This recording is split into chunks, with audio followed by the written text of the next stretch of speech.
কি ঘটছে জনাব চৌধুরী? আপনার রাজনৈতিক দলটির কার্যক্রম তো বাংলাদেশে নিষিদ্ধ।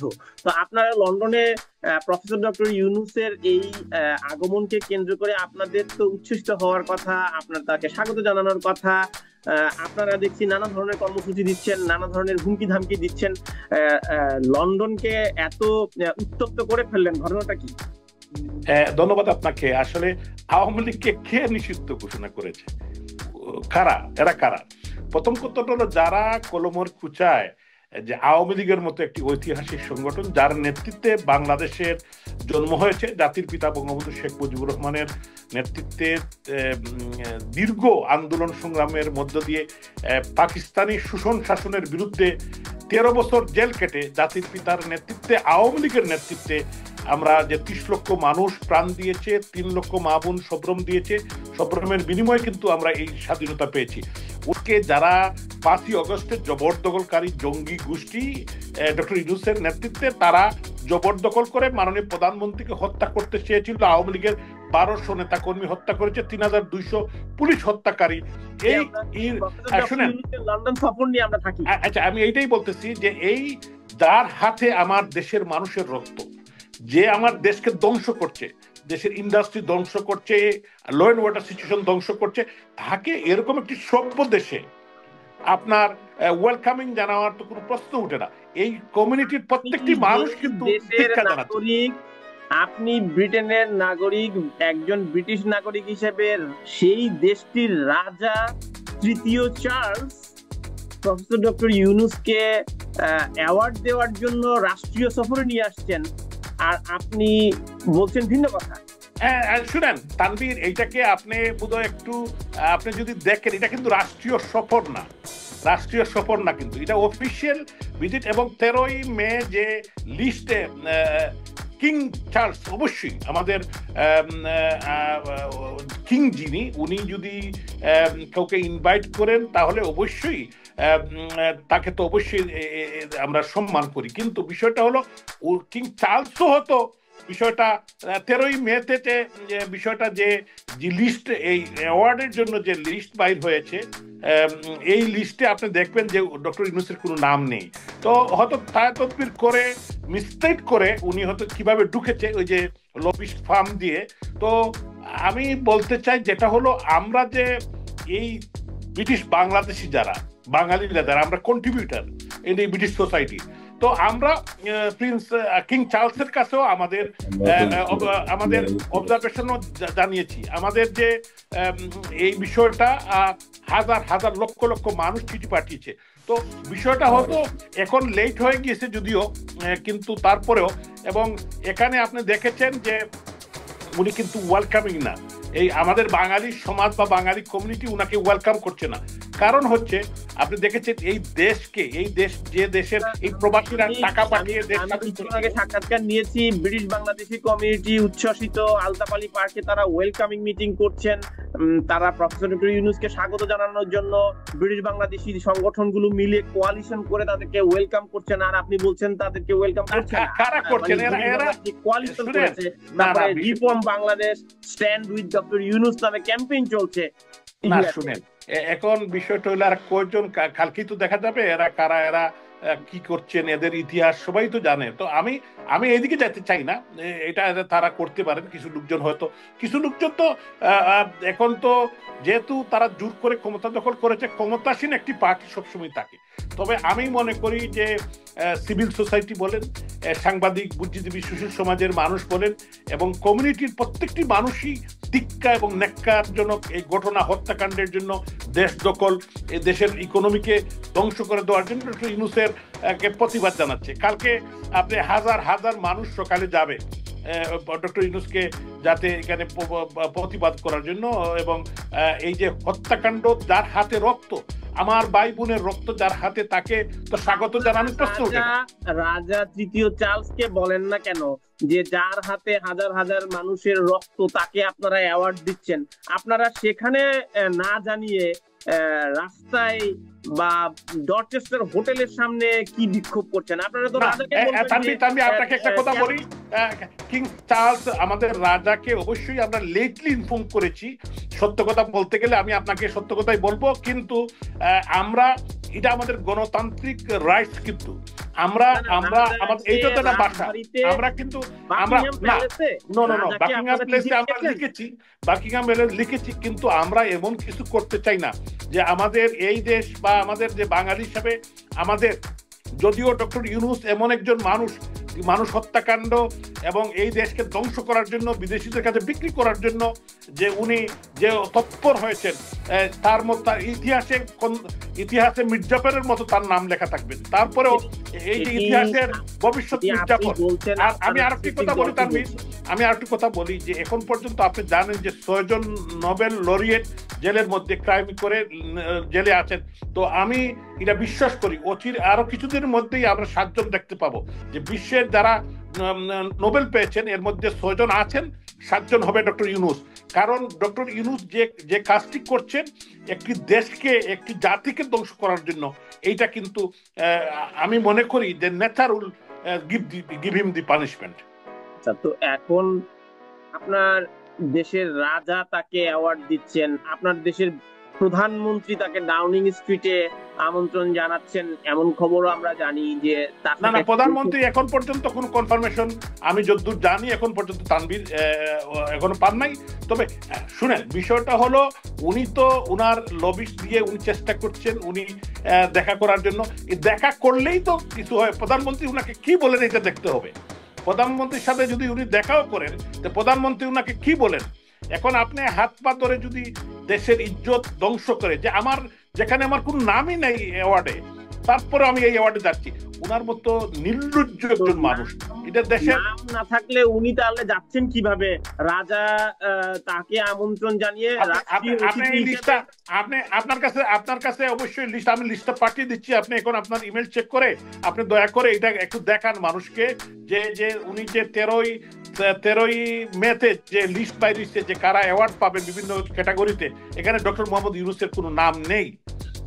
কিং ফাউন্ডেশন অ্যাওয়ার্ড ক্যাটাগরির পরে এটি হতো মে মাসে যে তালিকাটি প্রকাশিত হয়েছে, আপনি বলছেন সেই তালিকা রিভিউ তো হতে পারে, সেই তালিকার বাইরে নতুন করে তালিকাও, এটাই তো বোঝা যায় যে উনি লবিস্ট দিয়ে এটাকে অনেক মেকানিজম করে এটাকে করেছেন যে অরিজিনালি হি ওয়াজ দেয়ার, উনার কোনো নাম ছিল না। তো বিষয়টা হলো আমি এইটাই বলতে চাই যে উনি এই অ্যাওয়ার্ডের পিছনেই ঘুরতেছে। অ্যাওয়ার্ড এবং যে লোকটি একটি ব্যাংকের এমডি বয়স হওয়ার পরেও ছাড়ে না, এখন জোর করে ক্ষমতা, এখন কিন্তু নির্বাচন নিয়ে উনি টানবা না। উনি এসেছিল, উনি বলেছিল একটা নির্বাচন করে দিয়ে জন্য আপনারা অ্যাওয়ার্ডের জন্য ঘুরেন নাই, নোবেল পুরস্কারের জন্য আপনারা ঘুরেন নাই। এটা কে বললো আপনাকে যে নোবেল পুরস্কারের জন্য আর অ্যাওয়ার্ডের জন্য আমরা ঘুরেছি? কে বললো? আপনার দলীয় প্রধানমন্ত্রী তো অনেকগুলো পুরস্কার পেয়েছেন। পুরস্কার পেতেই পারেন, প্রধানমন্ত্রী হিসেবে উনি তো পুরস্কার পেয়েছেন। আমার প্রশ্নটি হচ্ছে সেটা, পুরস্কার যদি কেউ পায় আন্তর্জাতিক, বিষয়টা হলো আপনি দেখতে হবে ডক্টর ইউনূস, আমি বলি আপনাকে ডক্টর ইউনূস উনাকে যে কাজ, মানে এই মুহূর্তে উনি জবরদখল করে 5ই আগস্টে মানুষ হত্যা করে উনি ক্ষমতা দখল করেছেন, উনাকে একটি নির্বাচন দেওয়ার কথা, এই নির্বাচন কিন্তু দিচ্ছেন না। উনি কিন্তু আরো হত্যাকাণ্ড, মব জাস্টিস, আগে doctor Mohammad Yunus Nobel laureate এগুলা বলতো, এখন বলতেছে মব জাস্টিস ইউনূস। হ্যাঁ, কারণ এই যে উনার যে উপাধিগুলো চেঞ্জ হচ্ছে না, এই দেশের মানুষ কিন্তু, এই ছাত্র সমাজই বলছে, আজকে যুব সমাজ বলছে, আজকে প্রায় 40টি রাজনৈতিক সংগঠন উনাকে প্রত্যাখ্যান করতে যাচ্ছে। কেন? এখানে তো আওয়ামী লীগ নাই, এখানে তো আওয়ামী লীগ নাই, আওয়ামী লীগকে নিষিদ্ধ ঘোষণা করেছে। আওয়ামী লীগকে বাদ দিয়ে যেখানে মোর দেন 50% মানুষ, আমি একটা কথা বলতে চাই, আওয়ামী লীগকে বাদ দিয়ে তাদের এই দুঃস্বপ্ন। এবং আমি আপনাকে আরেকটা কথা বলি, উনি তো 7 নম্বর ব্যক্তি হবেন। আপনি আমার নোট রাখেন তানভীর, আমি আপনাকে একটা অনুরোধ করি, আপনি নোট রাখেন যে 6 জন নোবেল লরিয়েট এই মুহূর্তে পৃথিবীর জেলের মধ্যে আসছে, 7 নম্বর ব্যক্তি হবেন যে আমাদের দেশের যে একজন নব্য মির্জাফর, যিনি দেশ দখল করেছেন, মানুষ খুন করেছেন, পুলিশ খুন করেছেন। কিভাবে আপনি বললেন? এটা তো আদালত থেকে প্রমাণিত হতো না। আমি আপনাকে বলতেছি, আপনি নোট রাখেন না। আপনি বললেন যে ভাই আপনি একটা কথা বলছিলেন যে কারণ এই দেশের মানুষ এখন জোর করে ক্ষমতা দখল করে উনি যেভাবে আসছে, আপনি দেখেন, একটু ওয়েট এন্ড সি। আপনি আজকের টাইমটা আমাকে নোট করে দিন। এটা রেকর্ডে থাকলো, আমরা দেখবো উনি জেলে যান কিনা এবং কোন প্রক্রিয়ায় যান সেটিও নিশ্চয়ই আলোচনার বিষয় রয়েছে আজকে আলোচনা। এবং একটি কথা বলতে চাই, এই বাংলাদেশের মানুষ বিবেকবান মানুষ। আজকে law and order situation is destroyed. আজকে আপনার হাইকোর্ট সুপ্রিম কোর্ট ধ্বংস করে দিয়েছে প্রত্যেকটা জিনিসই। উনি উনার মতো করে উনার মেডিকুলাস ডিজাইন, যে মাস্টার প্ল্যান, যে আমাদের দেশ ধ্বংস এবং বিদেশিদের কাছে তুলে দেওয়া। একটু আলোচনায় যে বিষয়টি গুরুত্ব দিতে চেয়েছিলাম ওনার লন্ডন সফরটি নিয়ে থাকি, আমরা পূর্ব রাজনৈতিক আলোচনাটি একটু পরে যেতে চাই। এই ব্যক্তির কথা শুনেন তানভীর, এই লোকের কথা আসলেই তো এগুলো আসবে, কারণ উনি কিভাবে আসলেন, উনি কি করছেন, এটা তো আসতেই হবে। কারণ উনি তো এই আমার বাঙালি হিসাবে আমি কথাগুলো বলতে, নর্থওয়েস্টার্ন হোটেলের সামনে কি করবেন সেটা বলেন। এখানে এমন কোন ঘটনা কি আপনারা ঘটনার প্রস্তুতি নিয়েছেন? আপনারা এর আগে পকেটে করে ডিম নিয়ে গেছেন, এর আগে কালো পতাকা নিয়ে গেছেন। আমি বলতে চাচ্ছি যে আমাদের পার্টির পক্ষ থেকে তো আমরা সবসময় নেতা কর্মীদেরকে বলেছি যে আমাদের দলের পক্ষ থেকে কোনো কিছু এমন কিছু করা যাবে না যেটা আমাদের দেশের মান সম্মান। মাননীয় প্রধানমন্ত্রী অতীতেও আমাদেরকে সেই নির্দেশনা দিয়েছিলেন, আমাদের যিনি দলীয় নেত্রী, যে আমরা আমাদের কমিউনিটিতে, আমাদের এই বিদেশিদের কাছে যাতে আমাদের দেশের ভাবমূর্তি নষ্ট হয়। কিন্তু প্রবাসীরা যে পরিমাণ খেপা, এই যে বিমান বিক্রি করে দেওয়া, তারপরে প্রবাসীদের নির্যাতন, অনেকগুলো ঘটনা। এখন প্রবাসীরা এই যে সর্বস্তরের মানুষ এখানে যাবে, এখানে আমাদেরও কিছু করার নাই। আমি শুনছি বিভিন্ন গ্যারেজে নাকি ক্ষিপ্ত লোকজন যাদের আত্মীয় স্বজনের বাড়িঘর জ্বালিয়ে দিয়েছে, যাদেরকে হত্যা করেছে পুলিশের লোকজন, তাদের আত্মীয় স্বজন ডিম নাকি তাপ দিচ্ছে বিভিন্ন গ্যারেজে টেরেজে। তো যে উনাকে এইটা দিয়ে সম্বর্ধনা দিবে, তো আমরা এটাকে সবাইকে বারণ করছি যে কেউ যাতে এগুলা না করে। এবং আমাদের দলের নেতা, আপনাদের পকেটে সবার ডিম থাকে আর কলা থাকে। পুলিশ যখন আসে তখন কলা ছিলে আপনারা সবাই কলা খান, বলেন আমরা ব্রেকফাস্ট করতেছি। আসলে তো আপনারা রাস্তায় তো আর কেউ ব্রেকফাস্ট করে না, তো সবার পকেটে এবং ডিম এবং কলা এগুলো থাকে আপনাদের। আমি এর আগে দেখেছি। আই ওয়াজ উইথ আমাদের ভাবমূর্তি নষ্ট করে কিনা না, আমি তো আগেই বললাম যে আমাদের দলের নির্দেশনা ভেরি স্ট্রিক্ট, যে আমরা এগুলা কিন্তু আমরা এই ধরনের কাজের সাথে অতীতেও আমরা কোনো সময় এলাও করি নাই, আজও করছি না, আগামী দিনে। কিন্তু এই যে ডক্টর ইউনূস, যিনি মানুষ হত্যাকারী, যাদের আত্মীয় স্বজনের বাড়িঘর জ্বালিয়ে দিয়েছে, ঠিক আছে, আমার বাড়ি 3 বার জ্বালিয়েছে ও মব করে, উনি জোর করে তো ক্ষমতা, আমি হয়তো কিছু বললাম না, কিন্তু আরো যে হাজার হাজার লক্ষ লক্ষ মানুষ যারা এখানে ক্ষতিগ্রস্ত হয়েছে, তাদের ভাই বোনকে হত্যা করেছে, তাদেরকে তো আর আমরা আটকাতে পারবো না, কারণ আমাদের তো সবার উপর করবো না। এই ক্ষতিগ্রস্ত মানুষের লন্ডনে চলে আসছে সবাই, অনেক লোক। তো আপনি কি মনে করেন বাংলাদেশে তো বসবাসের অনুপযোগী হয়ে গিয়েছে? বাংলাদেশে কি থাকতে পারতেছে? এই যে মব জাস্টিস, কোর্টের মধ্যে মানুষকে মেরে ফেলার চেষ্টা। জাস্টিস শামসুদ্দিন চৌধুরী মানিক একজন অ্যাপিলেট ডিভিশন আইনজীবী, উনাকে কিভাবে কোর্টের মধ্যে, সাবরিশন চৌধুরীর মতো একটা ভদ্রলোক, ডক্টর দীপু মন্ত্রীর মতো একজন সাবেক 2 বারের মন্ত্রী, আরো নেই আসাদুজ্জামান নূর ওর মতো একজন ভদ্রলোক সাবেক মন্ত্রী, কিভাবে প্রেসিডেন্ট আব্দুর রহমান বিশ্বাস তো চিকিৎসা নিয়ে দেশে ফিরেছেন, তো আব্দুর রহমান আব্দুল হামিদ সাহেব হয়নি, ওনার উপরে হামলা হয়নি।